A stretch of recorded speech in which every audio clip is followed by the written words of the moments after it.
Come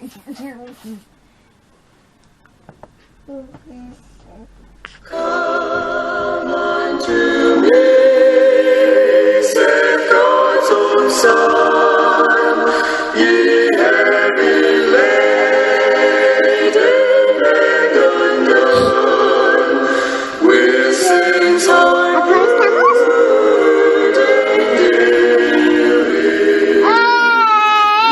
youth and elders, women, men. Saludos, esta es una interpretación o traducción de un mensaje o sermón predicado por el hermano pastor David Killing el 8 de noviembre de 2020. El mensaje se llama Cuando las cosas salen mal. Oramos y esperamos que el mensaje sea de bendición para tu vida. He aquí el mensaje ya traducido. Muy bien, vamos a abrir nuestras Biblias esta mañana en el Evangelio de Mateo.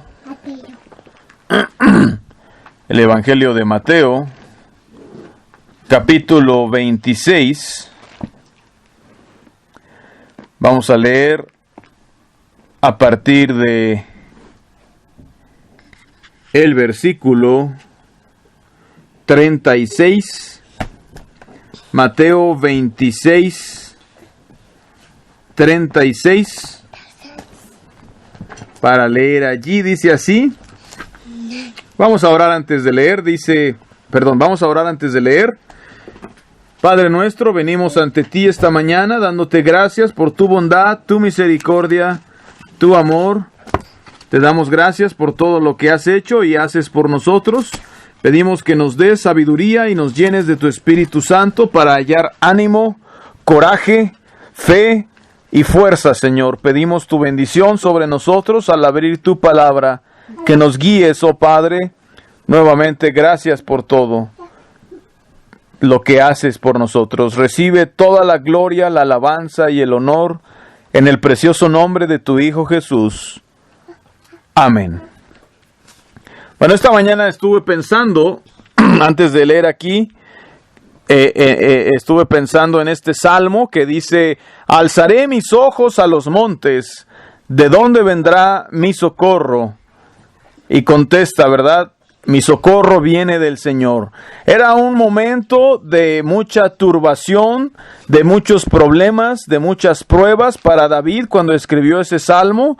Y quiero hablar esta mañana también de eso, ¿verdad? Cuando vemos que suceden cosas malas, cuando vemos la corrupción en el mundo, la maldad que nos rodea, la mayoría de veces eso nos desanima, eso nos entristece, ¿sí? O quizás tratamos de ver las situaciones, lo que está sucediendo a nuestro alrededor, y la mayoría de las veces nos sentimos desilusionados. Muchas veces cuando las cosas salen mal, o cuando pareciera que las cosas van a salir mal o están saliendo mal, nuestra primera reacción es el desánimo o la desilusión o la desesperanza. Pero, ¿saben? Si miramos lo que está sucediendo a nuestro alrededor, cuando las cosas salen mal, cuando salen equivocadas, cuando está difícil y es una prueba difícil, en vez de desanimarnos, eso debería animarnos. Cuando miramos los problemas, las aflicciones, las pruebas, las tribulaciones, la persecución, la tristeza, las dificultades, como algo malo para nosotros, no es así. Esas cosas son buenas para nosotros. Los tiempos difíciles edifican el carácter y edifican la fuerza en el Señor. Entonces quiero que tomemos una idea de que cuando vemos las cosas que salen mal, en vez de molestarnos o desilusionarnos o desanimarnos, miremos eso como un desafío, como un reto, como una oportunidad aún de aprender. Sí, que los veamos como algo a través de lo cual podemos crecer. Sí, como algo a través de lo cual podemos crecer, y también como algo que nos acerque más al Señor. Saben, una de las cosas que es muy cierta en esta época y en este lugar es que muchas veces tenemos mucha prosperidad, mucha comodidad y la disfrutamos. Y no veo nada de malo en disfrutar eso. Es bueno disfrutar cuando las cosas salen bien, es bueno estar agradecidos y alegres cuando hay prosperidad o comodidad, pero el problema es que eso nos hace demasiado suaves, demasiado blandos, nos debilita y distrae nuestra atención de las cosas que son verdaderamente importantes, ¿sí? Aun si todo el mundo colapsara y fuéramos reducidos a simplemente tener que vivir en un pedacito de tierra y tener que cultivar nuestra propia comida y solamente tener lo más básico, como ha sucedido muchas veces en la historia de la iglesia y aún de la humanidad, ¿sí? En una buena parte de la historia de la humanidad, el ser humano pasaba el 90% de su tiempo en modo de supervivencia, solo tratando de prepararse para la próxima comida o para el próximo invierno o para el momento que encontrara algo de cazar o de calentarse o de recolectar o de alimentarse, ¿sí? En esta época eso es totalmente ajeno a nosotros. Creo que la supervivencia es menos del 5% de nuestra preocupación. Y aún así, a lo largo de la historia, la preocupación principal era sobrevivir. La cuestión es, todavía podemos tener al Señor, todavía podemos tener comunión y todavía podemos tener todo lo que necesitamos en todo eso. Y esas épocas son los que construyen el carácter, son los que hacen que los hombres y las mujeres sean fuertes y es lo que los empuja hacia la piedad. Sí, entonces esta mañana quiero que nos animemos. No son los tiempos buenos lo que nos hace grandes o buenos, son los tiempos malos lo que nos hace buenos o grandes, ¿sí?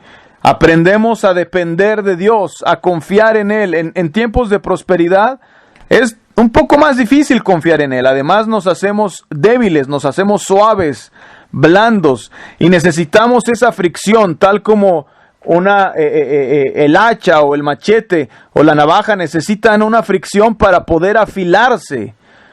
Se afilan con una piedra dura para mantenerse afilados. Entonces, para mantenernos cerca de Dios y fuertes, necesitamos esos tiempos difíciles. Y aunque podemos estar agradecidos por lo que nos vaya bien, no podemos olvidar que eso no nos hace mucho bien. Y eso es lo que quiero que instalemos en nuestro corazón, en nuestra mente y en nuestros hijos. Aquí vamos a leer Mateo 26:36. Dice así: Entonces llegó Jesús con ellos a un lugar que se llama Getsemaní y dijo a sus discípulos: Sentaos aquí entre tanto que voy allí y oro. Y tomando a Pedro y a los dos hijos de Zebedeo, comenzó a entristecerse y a angustiarse en gran manera. Entonces Jesús les dijo: Mi alma está muy triste hasta la muerte, quedaos aquí y velad conmigo. Yendo un poco adelante, se postró sobre su rostro, orando y diciendo: Padre mío, si es posible, pase de mí esta copa, pero no sea como yo quiero, sino como tú. Vino luego a sus discípulos y los halló durmiendo, y dijo a Pedro: ¿Así que no habéis podido velar conmigo una hora? Velad y orad, para que no entréis en tentación. El espíritu a la verdad está dispuesto, pero la carne es débil. Otra vez fue y oró por segunda vez, diciendo: Padre mío, si no puede pasar de mí esta copa sin que yo la beba, hágase tu voluntad. Vino otra vez y los halló durmiendo, porque los ojos de ellos estaban cargados de sueño. Y dejándolos, se fue de nuevo y oró por tercera vez, diciendo las mismas palabras. Entonces vino a sus discípulos y les dijo: Dormid ya y descansad. He aquí ha llegado la hora, y el Hijo del Hombre es entregado en manos de pecadores. Levantaos, vamos, ved, se acerca el que me entrega. Este pasaje sucede justo antes de la crucifixión. ¿Sí? La gente le había dado la bienvenida a Jesús con paños y con palmas, diciendo Hosana, pero esa misma multitud, o algunos de ellos que lo habían alabado, después estaban gritando crucifícale unos días después, ¿verdad? Porque solo se dejaban guiar por la multitud y no tenían convicción. Y bueno, las personas y los discípulos, ¿verdad?, que confiaban en Jesús, tenían la esperanza de que Él iba a traer un reino nuevo, que todo iba a ser maravilloso. Estaban esperando que Él levantara quizás un ejército, o que de alguna manera destronara a los soldados romanos, y que el pueblo de Israel fuera otra vez esa luz brillante y que se les había prometido, y que iban a gobernar la tierra en justicia. Y estaban esperando a Jesús como el Mesías, ¿verdad? La idea del Mesías que ellos habían estado esperando, la promesa que ellos deseaban, era alguien que viniera e instalara este nuevo reino donde Dios reinaría en la tierra. Y tenían sus esperanzas puestas en eso, en ese paraíso. Y de pronto empiezan a suceder estas cosas. Esta noche antes de la crucifixión, Jesús ya sabía lo que venía. Él ya sabía lo que sucedería. Los discípulos seguían esperando que de alguna manera Él simplemente fuera a darle la vuelta a esto, ¿sí? Y liderara a la nación hacia el reino de Dios. Se instalara el reino de Dios. Y entonces Él les dice, velen y oren. Y Él va y empieza a orar, Él solo. Se acerca nada más a 3 discípulos y ora esta oración, ¿verdad? Señor, Padre, si es posible, pase de mí esta copa. No quiero hacer esto, no me agrada. Y la batalla dentro de su alma se estaba librando. ¿Qué batalla era? ¿Acepto esto como la voluntad de Dios para mi vida? ¿O simplemente quiero hacer mi propia voluntad? Y él oró, Padre, si es posible, pase de mí esta copa. Si es posible, aleja esta copa, pero si no es posible, hágase tu voluntad. Hágase tu voluntad. Él viene, ve a sus discípulos dormidos. Ni siquiera habían estado orando por Él, ni siquiera habían estado velando, estaban durmiendo, estaban cansados y estaban tristes. Y imagínense qué desilusionante, qué desanimante sería eso. Jesús diciéndoles, estoy muy triste, oren conmigo, ¿verdad? Él les había dado a ellos todo lo que necesitaban. Y ellos sueltan la estafeta, están dormidos. Él tiene que despertarlos. Y va otra vez y vuelve a orar. La misma oración, Padre, aleja esta copa si es posible. Pero no sea lo que yo quiero, sino lo que tú. Sí, y llega a ese lugar de descanso, de rendición, donde puede decir, Señor, no se haga mi voluntad, sino la tuya. Hay descanso, hay paz, hay bendición en ese lugar, si es que logramos llegar a ese lugar en nuestra vida, donde digamos, hágase tu voluntad. Las circunstancias, la espada, la cruz ya no pueden molestarnos, porque nuestra resolución es y ha sido, hágase tu voluntad. Jesús viene otra vez, sus discípulos otra vez están dormidos. Los encuentra otra vez durmiendo. ¿Saben? Algo que no me agrada, algo que me parece deprimente en este mundo, o en general, es dejar algo en la mesa o dejar algo pendiente, ¿sí? Dejar algo en la mesa, me refiero a tener la oportunidad, tener algo que se nos presente y perder la oportunidad o desperdiciar la oportunidad. Y saben, somos afortunados en muchos sentidos porque aquí hay gente que ha pavimentado el camino para que podamos tener libertad, podamos tener cierto grado de prosperidad, gracias a personas que pagaron el precio, a veces con sangre. Y cuando uno observa lo que está sucediendo el día de hoy, y ves que tanta gente sacrificó tanto por la libertad, solo para ver cómo la gente está echando por la borda su libertad, solo por un poco de seguridad para sí mismos. Y es algo que nos deprime ver el precio que alguien tuvo que pagar por nosotros para que pudiéramos obtener lo que ahora tenemos. Y ahora la gente está luchando en contra de esa libertad, está luchando en contra de esas cosas, y eso es desanimante. Pero después pensamos en el Señor Jesucristo, ¿sí? Y lo que Él ha hecho, lo que Él ha provisto para nosotros, las puertas que ha abierto, el gran sacrificio que hizo, no solo por nosotros, sino por todo el mundo, ¿sí?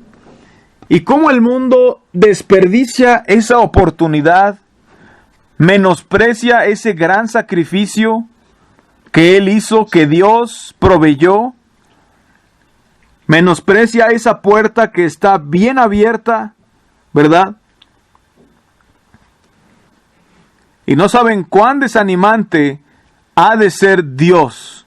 O sea, cuán desanimante ha de ser estar en el lugar de Dios y pensar, les he dado todo, los creé, los sustento, mandé a mi hijo por ellos y ahora lo menosprecian, lo desperdician. A mí no me gusta desperdiciar las cosas, ni siquiera un poquito de comida o de cosas, no me gusta desperdiciar.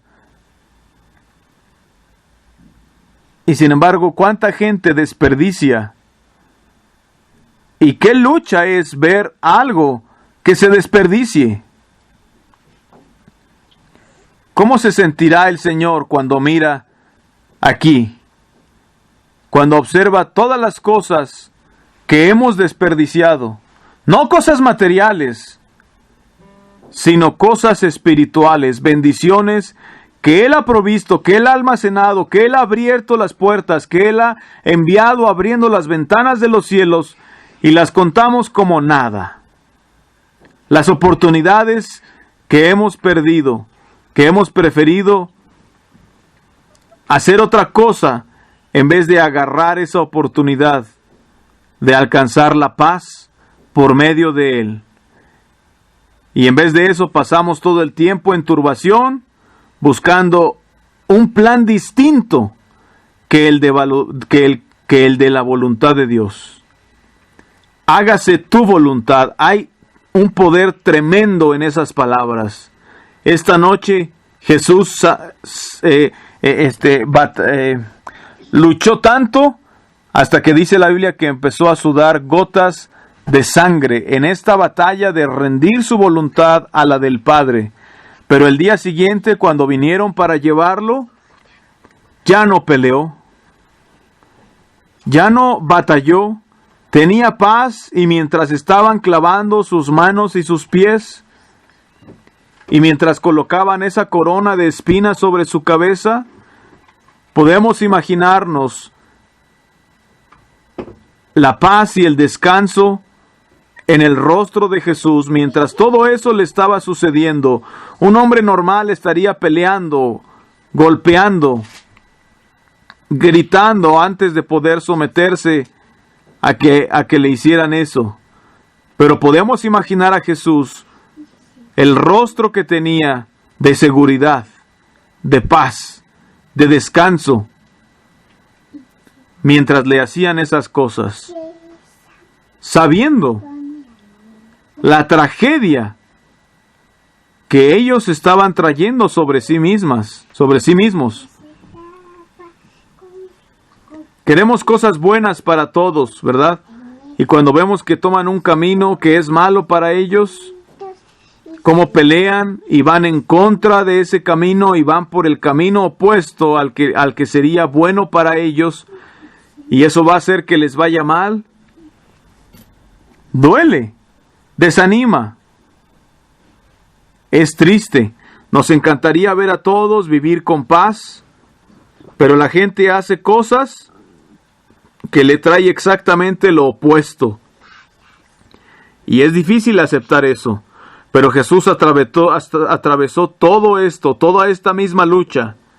Y la manera como Él encontró fuerza, coraje y resolución para atravesar todo eso fue simplemente por medio de someterse a Dios. Hágase tu voluntad. Sí, nos gustaría que las cosas salieran bien. Nos encantaría que las cosas sucedieran bien, que hubiera justicia, que prevaleciera la justicia. Pero si no es así, ¿eso va a arruinar nuestro día? ¿Eso va a enfermarnos, a enojarnos, a amargarnos? ¿O vamos a ir al lugar en el que podamos decir, esto está en las manos de Dios, esto es la voluntad de Dios? Y en vez de desanimarme o desilusionarme, o en vez de emocionarme o enojarme, decir, hágase tu voluntad.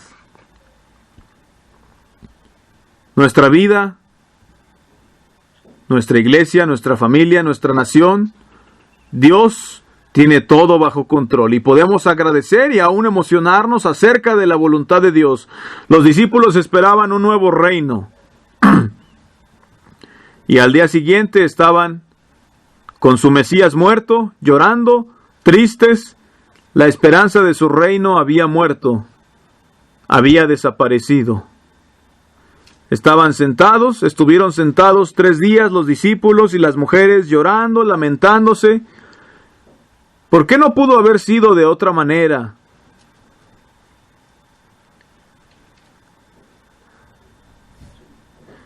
Si en vez de haber dicho eso, hubieran estado diciendo, gloria a Dios, Él tiene todo bajo control. De todos los discípulos, creo que ninguno tomó esa postura tristemente. Hágase tu voluntad. Si su oración hubiera sido esa, Señor, hágase tu voluntad. Sí, habría un testimonio poderoso de ellos. Sí. Pero dejaron las cosas pendientes, dejaron las cosas en la mesa porque creyeron que había un plan mejor, que había un camino mejor que el de Dios. Y ese puede ser nuestro caso. Podemos desanimarnos acerca de las cosas que están sucediendo. Dice la Biblia en Romanos que es Dios el que pone a nuestros líderes, a los que nos gobiernan. Nos gusta la libertad que nos ha sido dada por nuestros líderes.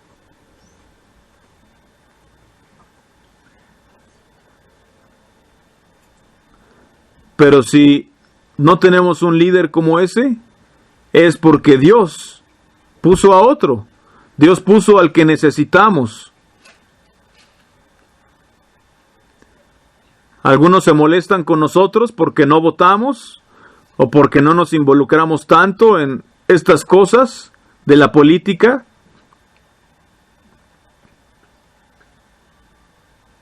Sí, porque no estamos tratando de cambiar el mundo. ¿Cómo cambiar al mundo? Dice el Señor, si se humillare mi pueblo sobre el cual mi nombre es invocado, y oraren, y buscaren mi rostro, y se convirtieren de sus malos caminos, entonces yo oiré desde los cielos, y perdonaré sus pecados, y sanaré su tierra. No importa qué líder haya, si los demás, o si todos están llenos de corrupción, necesita sanidad. 1 o 2 hombres tratando de hacer el bien o tratando de cambiar el mundo, no va a hacer nada. Podemos apoyar a nuestros líderes, podemos orar por ellos, pero es la nación la que tiene que volverse a Dios, no solamente los políticos. y cuando la nación se vuelva a Dios, Él sanará la tierra. Cuando estaba yo creciendo,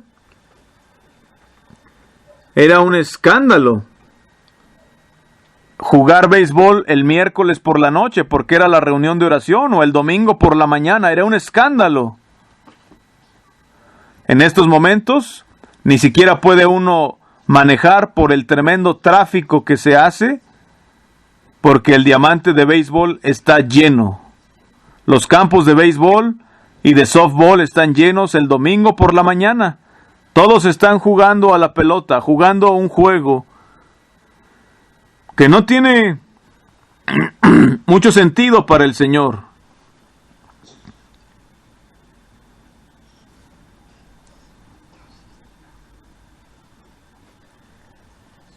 Están más preocupados por el juego de la pelota que por congregarse.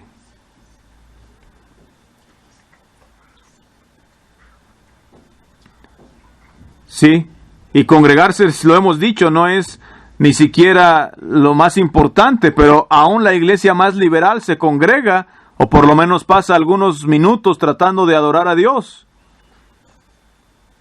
Aún la iglesia más liberal, ¿verdad? Seguramente trae un poco de alabanza a Dios, más, al menos más, que estar jugando béisbol. Sí, muchas de estas iglesias enseñan falsas doctrinas, muchas están muy lejos de lo que realmente significa seguir a Cristo, pero al menos hay algo de bondad, hay algo de luz, hay algo de un deseo sincero de buscar a Dios, por lo menos dedicarle 1 o 2 horas a Dios, tener un culto. Al menos han sacrificado su tiempo, por así decirlo, para honrar al Dios que está en los cielos y que lo merece. Pero si en vez de eso están jugando béisbol, ¿cómo y cuándo podemos esperar que su bendición venga?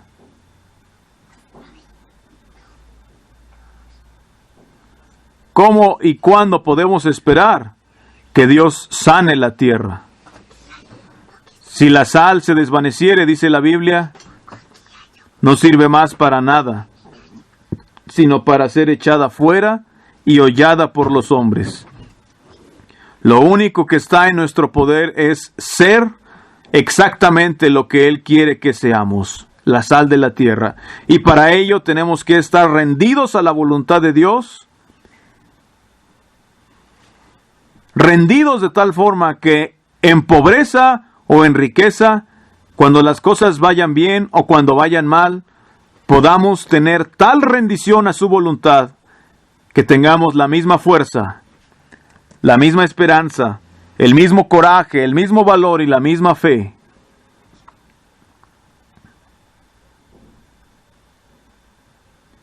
Que podamos tener la misma fe el día que Él muere, el día que Él murió, ¿verdad? Y el día que Él resucitó y el día que Él ascendió. Parece una montaña rusa de emociones, ¿verdad? Muere y se entristecen, es sepultado, esos 3 días lloran, de pronto resucita y se gozan como que no lo creen. Ya esperan que restaure el reino de Israel, pero de pronto se va y les dice que esperan al Espíritu Santo. Parece una historia loca, pero es el milagro de milagros. Y todo eso fue la voluntad de Dios. Todo eso estaba en las manos de Dios. Podemos estar contentos y tranquilos cuando las cosas vayan hacia arriba, cuando vayan hacia abajo. No importa realmente lo que suceda, siempre y cuando esté en las manos y en la voluntad de Dios, y nuestra voluntad sometida, sujeta, rendida a la voluntad de Él. Que Dios les bendiga y que Dios bendiga su palabra.